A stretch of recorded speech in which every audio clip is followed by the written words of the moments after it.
will gladly assist. But look, we're doing free speech, okay? So since we're doing free speech and censorship, I want to talk about a former friend of this committee and winner of the Nazi of the Month Club, Kanye West. And while there are no eggs on the shelf, there is definitely egg on your face. Last week, there were an endless amounts of Nazi tweets by Kanye West. I'm going to read some of them. I love Hitler. I'm a Nazi. Jews were better as slaves. Hitler was so fresh. I can say Hitler as much as I want. It went on for days. If that wasn't enough, he ran a commercial during the Super Bowl, directing people to his website. And the only thing the website was selling was a shirt with a swastika. So the marketplace of ideas. They say, oh, Jared, but it's the marketplace of ideas. Well, as we mainstream Nazis, what happens when Nazism becomes the marketplace? The chairman said he's worried about Europe. Maybe we should go to Europe.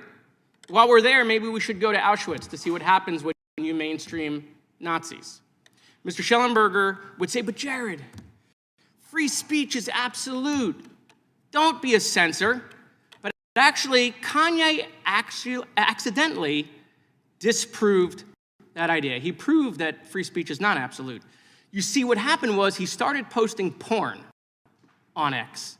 And then all of a sudden, the conservative free speech masters of the universe were outraged. Elon unfollowed him and then labeled Kanye's account. So imagine if Kanye had only posted Nazi porn.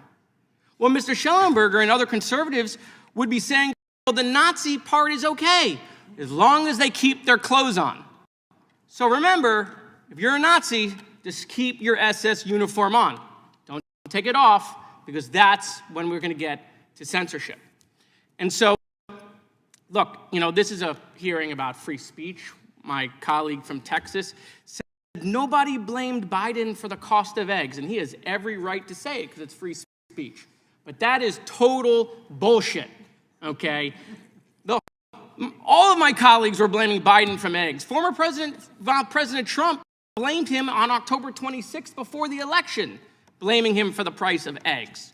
So let's get some grip. Now, Mr. Chairman, I will yield to you. Well, I was just going to ask a question. If we ask our witness, but I'll ask you since it's your time. If you're going to have 8 hearings on something, I can't think of something much better than protecting the fundamental liberty that makes this, as Ms. Subramanian said last Congress, that is the hallmark of Western civilization, the ability to debate and protect the most fundamental right we have. Because all the other rights in the First Amendment don't mean squat if you can't talk.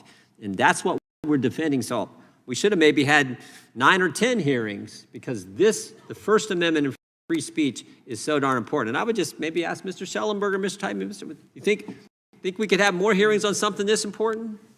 Well, first of all, Congressman, thank you for your advocacy for UAP disclosure. I'm glad that we agree on that one, and I'm right there with you on that all the way.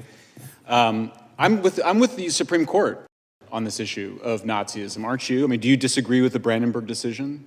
So the answer... And the Skokie ruling? Well, reclaiming my time, I know we're over, Mr. Chairman, so I'll land the plane for you. What you're describing is a time when 2 or 3 or a dozen Nazis could march in a neighborhood. Things have changed dramatically when a Nazi with 30 or 40 or 50 million followers can build a whole platform behind being a Nazi. You don't have to listen to me, look at the data with what's going on in anti-Semitism in Europe and in this country. That's not happening because 20 Nazis marched in a community. It's happening because we're allowing it to proliferate in an online platform. And so I would say, Mr. Chairman, you're right. Freedom of speech is super important. But you guys won the election. I've never seen a team win the game and then go out and be like, the refs. You guys won. It's over. But do you think... We lost. Biden's back in the basement where you say he lives.